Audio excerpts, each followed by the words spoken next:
Hello मित्रांनो, सकाळचे 10 वाजलेत आणि आता आपण आहे ठाण्यामध्ये. आता अतुलची वाट बघतोय. अतुल आला की निघूया. आहे ठाण्यामधला कळवा ब्रिज. कळव्यातनं निघू आता. फायनली अतुल आलेला आहे बराच वेळ वाट बघून. चला तर निघूया आता. अतुलचे हॅलो मित्रांनो, पुन्हा एकदा एका नवीन व्हिडिओमध्ये तुमचं खूप खूप स्वागत आहे. एक नवीन दिवस आणि एक नवीन ब्लॉग तुमच्यासाठी आज घेऊन आलोय. आज आपण चाललोय त्र्यंबकेश्वरला. त्र्यंबकेश्वरचं दर्शन आज करणार आहे. आज आहे रविवार आणि रविवारचा रोडवरती बहुत क्राऊड आहे, गर्दी खूप आहे. आणि आज मला भरपूर शिर्डीसाठी पायदिंडी यात्रा ला जाणारे लोक भेटली. खूप मस्त वाटलं त्यांना बघून. तर आपण चाललोय त्र्यंबकेश्वरला. त्र्यंबकेश्वर आपल्या मुंबईपासून 150 किलोमीटर वरती आहे. 3 तासाचा डिस्टन्स आहे. आणि आता वाजलेत 12. आपण आता पोहोचलोय कसारा घाटात. कसारा घाटात थोडं परत नॉर्मल ट्रॉफिक आहे. मित्रांनो, घाट सेक्शन मध्ये पण बघा, कसारा घाटात रॉंग साईडने गाड्या येत राहतात. त्यामुळे तुम्ही जर कधी बाय रोड प्लॅन करत असाल तर जरा व्यवस्थित, कारण घाट सेक्शन मध्ये रॉंग साईडनं खूप धोकादायक आहे. आणि जास्त धोकादायक म्हणजे पावसाळ्यात किंवा पहाटे अर्ली मॉर्निंग फॉग वगैरे. आता थंडीचे दिवस चालू आहेत, सकाळचं या ठिकाणी फॉग भरपूर असतं. तर रॉंग साईडनं आलेल्या गाड्या एवढ्या दिसून येत नाहीत. त्यामुळं सेफ ड्राईव्ह करा. इकडे पुढे एक गाव आहे आतमध्ये. या गावातल्या गाड्या सगळ्या येतात बाहेर. या ठिकाणावर सगळे जे लोकल लोक आहेत ते रॉंग साईडने येतात.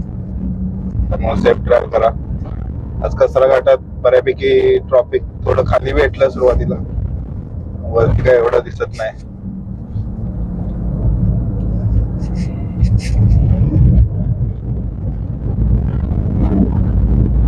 जर तुम्ही पण प्लॅन करत असाल त्र्यंबकेश्वर, शिर्डी, शनी शिंगणापूर, तर आपल्या डिस्क्रिप्शन मध्ये कॉन्टॅक्ट नंबर दिलाय. जर तुम्हाला गाडी वगैरे लागली तर नक्कीच कॉन्टॅक्ट करा.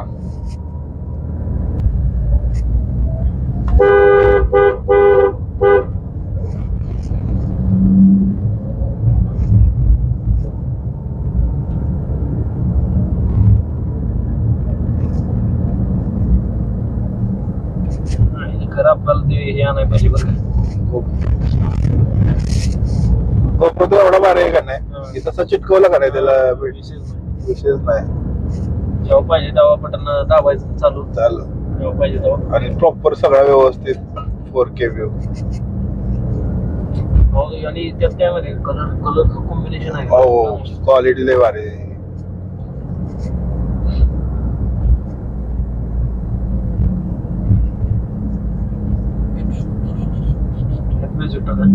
हो, याच्यात म्युझिक आहे ना, याच्यात आपण काय बोललेलं नाही.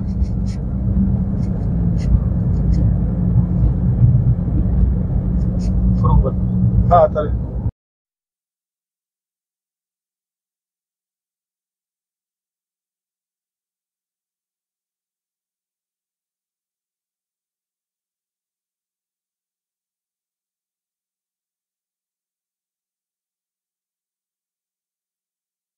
हॅलो मित्रांनो, आता आपण आलोय आवळी धुमालच्या एरियामध्ये.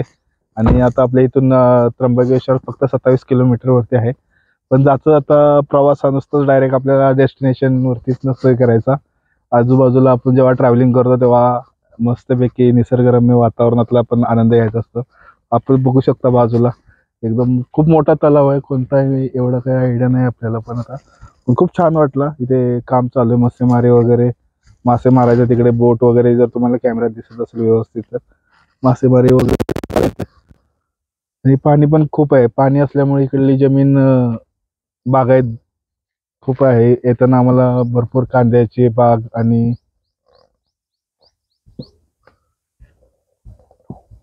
टोमॅटो वगैरे, कांदा वगैरे भरपूर बघायला भेटला.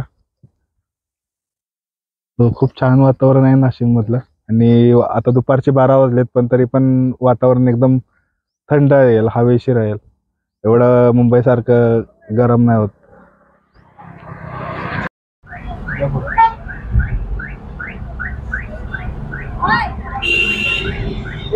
पार्किंगला जातोय.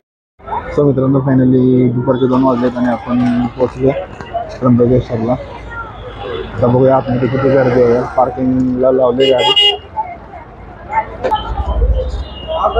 गर्दी तर बऱ्यापैकी आहे. त्यामुळं आज मंदिरात बघूया काय अवस्था आहे.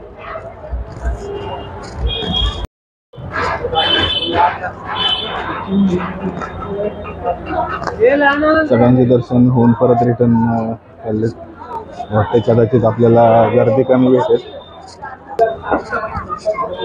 आणि तुम्हाला इथे आजूबाजूला बऱ्यापैकी साहित्य भेटेल पूजेचं वगैरे.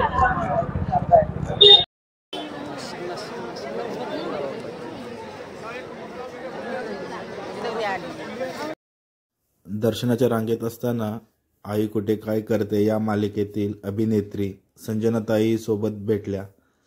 आईने मस्त त्यांच्याबरोबर 5-10 मिनिटे गप्पा मारले, पण त्यांनी व्हिडिओ आणि फोटो काढण्यास सक्त मनाई केली.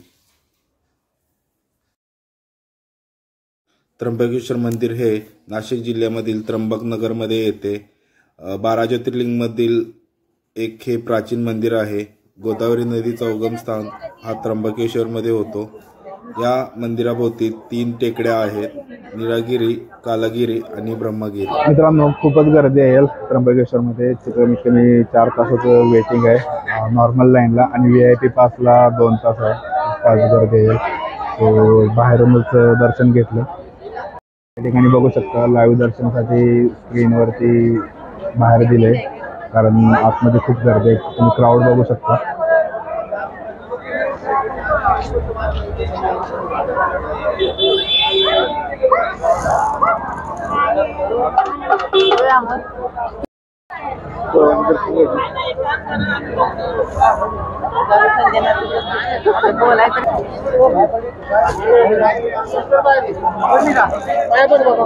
मित्रांनो, या ठिकाणी VIP पास 200 रुपये आहे आणि त्यासाठी 2 तास वेटिंग आहे.